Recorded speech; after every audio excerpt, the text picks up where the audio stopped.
Hello friends, स्वागत है आप सभी का आपकी अपनी यूट्यूब चैनल राइट तक सॉल्यूशन में। सो फ्रेंड्स, आज हम देखेंगे कि हमारे सौर मंडल के कुछ महत्वपूर्ण प्रश्न, ठीक है, जो कि एग्जाम की दृष्टिकोण से बहुत महत्वपूर्ण है फ्रेंड्स, ठीक है। तो सबसे पहले मेरा क्या है, ओजोन परत किस मंडल में पाई जाती है।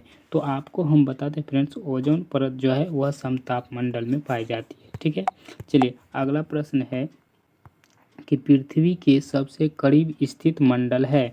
तो आपको बता दें, पृथ्वी के सबसे करीब जो है वह होता है क्षोभ मंडल। पृथ्वी के सबसे करीब स्थित मंडल है वह होता है क्षोभ मंडल, ठीक है। अगला प्रश्न है, सूर्य का समीपतम ग्रह है, यानी सूर्य का निकट वाला ग्रह फ्रेंड्स पूछ रहा है। तो सूर्य का समीपतम ग्रह आपको हम बता दें वह होता है बुध, ठीक है। चलिए अगला प्रश्न है कि सूर्य से सर्वाधिक दूर स्थित ग्रह है, यानी सूर्य से सबसे अधिक दूर स्थित कौन सा ग्रह है फ्रेंड्स। तो वह आपको हम बता दें वह होता है वरुण, ठीक है। चलिए अगला प्रश्न है कि सौर मंडल में कौन सा अत्यधिक तीव्र ग्रह है, यानी सौर मंडल में कौन सा अत्यधिक चमकीला ग्रह है फ्रेंड्स। तो आपको हम बता दें वह होता है शुक्र, ठीक है। चलिए अगला प्रश्न है कि रात्रि के समय आकाश में कौन सा ग्रह लाल दिखता है फ्रेंड्स। जो रात्रि के समय आकाश में लाल ग्रह दिखता है उसको कहा जाता है मंगल, ठीक है। उसको क्या कहते हैं, मंगल, ठीक है। चलिए अगला है, पृथ्वी पर सर्वाधिक मात्रा में पाए जाने वाला तत्व है। तो पृथ्वी पर सर्वाधिक मात्रा में जो तत्व पाए जाते हैं उसको कहते हैं ऑक्सीजन। क्या कहते हैं फ्रेंड, ऑक्सीजन, ठीक है। चलिए अगला प्रश्न है, सबसे अधिक उपग्रहों वाला ग्रह है। तो सबसे अधिक उपग्रहों वाला जो ग्रह है वह है शनि, ठीक है फ्रेंड्स। चलिए अगला प्रश्न है कि अगला प्रश्न है, हमारा सौर मंडल कौन सी आकाशगंगा में स्थित है। हमारा सौर मंडल जो है वह है मंदाकिनी में। कहाँ है फ्रेंड्स, वह है मंदाकिनी में स्थित है, ठीक है। चलिए अगला प्रश्न है कि अगला प्रश्न है, भोर का तारा किसे कहा जाता है। तो फ्रेंड्स आपको हम बताते हैं, भोर का तारा जो है वह शुक्र को कहा जाता है। भोर का तारा बोले या शाम का तारा बोले फ्रेंड्स, वह किसको कहते हैं, शुक्र को कहते हैं, ठीक है। अगला प्रश्न है कि आकाश में सबसे चमकदार तारा है। तो आकाश में सबसे चमकदार तारा जो होता है वह होता है साइरस, ठीक है फ्रेंड्स। चलिए अगला प्रश्न है कि बृहस्पति का अध्ययन करने वाला उपग्रह कौन है। तो जो बृहस्पति का अध्ययन करता है वह उपग्रह कौन सा है। तो आपको बता दें फ्रेंड्स, वह होता है वाइजर। वह क्या होता है, वाइजर होता है, ठीक है। चलिए अगला देख लेते हैं। अगला है, टाइटन किस ग्रह का उपग्रह है। टाइटन जो है किस ग्रह का उपग्रह है। तो टाइटन जो है शनि का उपग्रह है, ठीक है। चलिए अगला प्रश्न है फ्रेंड्स, अगला है, बिना उपग्रहों वाला ग्रह है। तो बिना उपग्रहों वाला ग्रह आपको बता दें फ्रेंड्स, वह होता है बुध एवं शुक्र दोनों। तो इसका राइट आंसर क्या हो जाएगा फ्रेंड्स, दोनों, ठीक है। चलिए अगला प्रश्न देख लेते हैं। अगला क्या है कि पृथ्वी का एकमात्र उपग्रह है।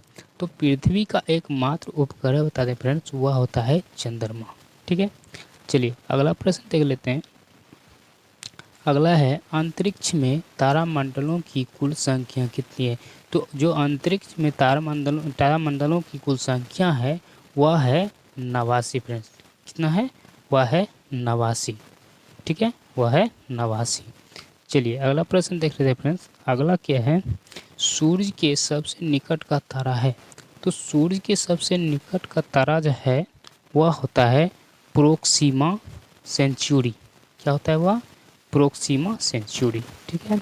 अगला प्रश्न देख लेते हैं। अगला क्या है, वायु में कार्बन डाइऑक्साइड की मात्रा होती है। तो वायु में जो कार्बन डाइऑक्साइड की मात्रा होती है वह होती है 0.03%। 0.03%, ठीक है। चलिए अगला देख लेते हैं।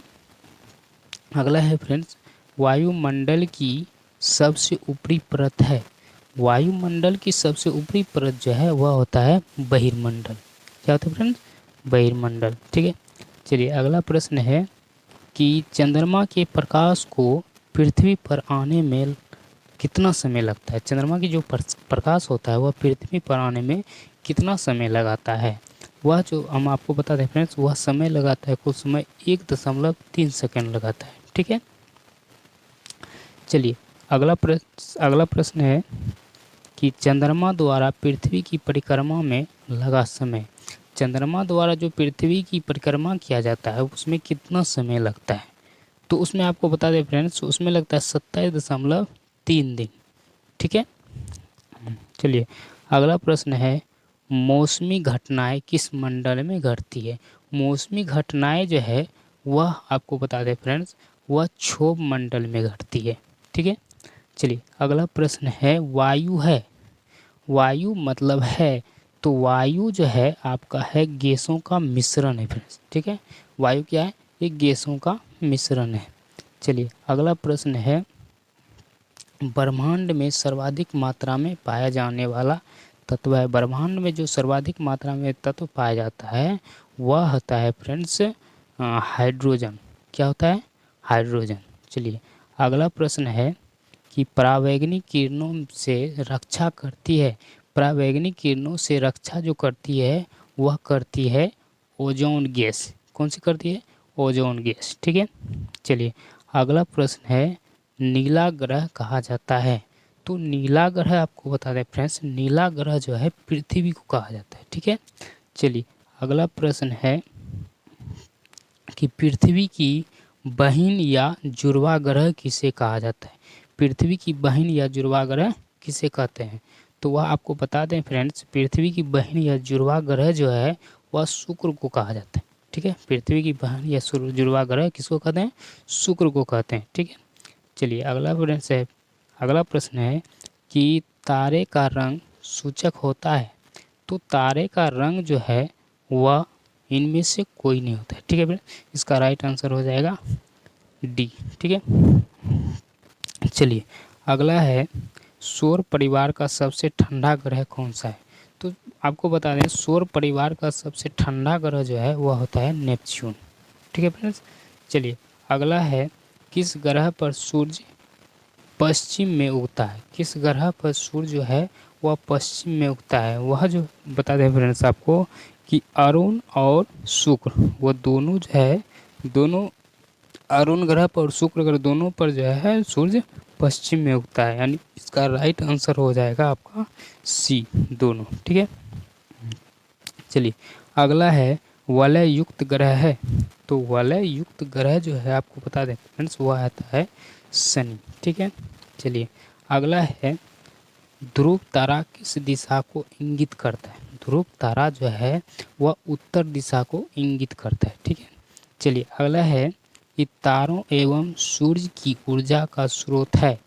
तो आपको बता दें, तारों एवं सूर्य की जो ऊर्जा का स्रोत है वह होता है नाभिकीय संलयन। ठीक है, चलिए अगला प्रश्न है कि नेपच्यून की खोज किसने की। तो नेपच्यून आपको बता दें, नेपच्यून की जो खोज की थी वह होता है गेले ने।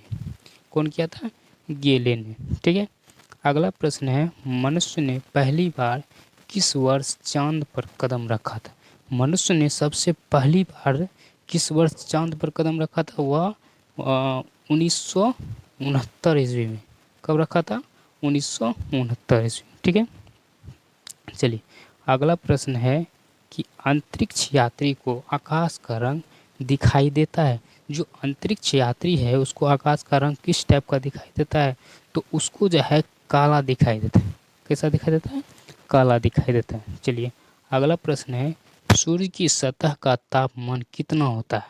आपको बता दें फ्रेंड्स, सूर्य की सतह का जो तापमान होता है वह होता है 6000 केल्विन। ठीक है, चलिए अगला प्रश्न है कि सौर मंडल का सबसे छोटा उपग्रह कौन सा होता है।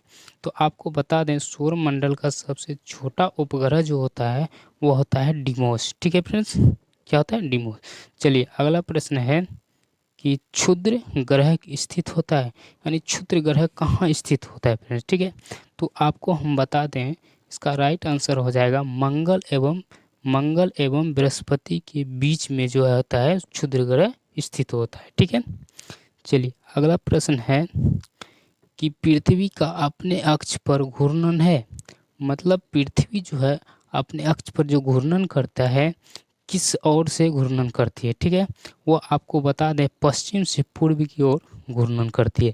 ठीक है फ्रेंड्स, तो उम्मीद करते हैं आपको यह प्रश्न अच्छा लगा होगा, आपको पसंद आया होगा।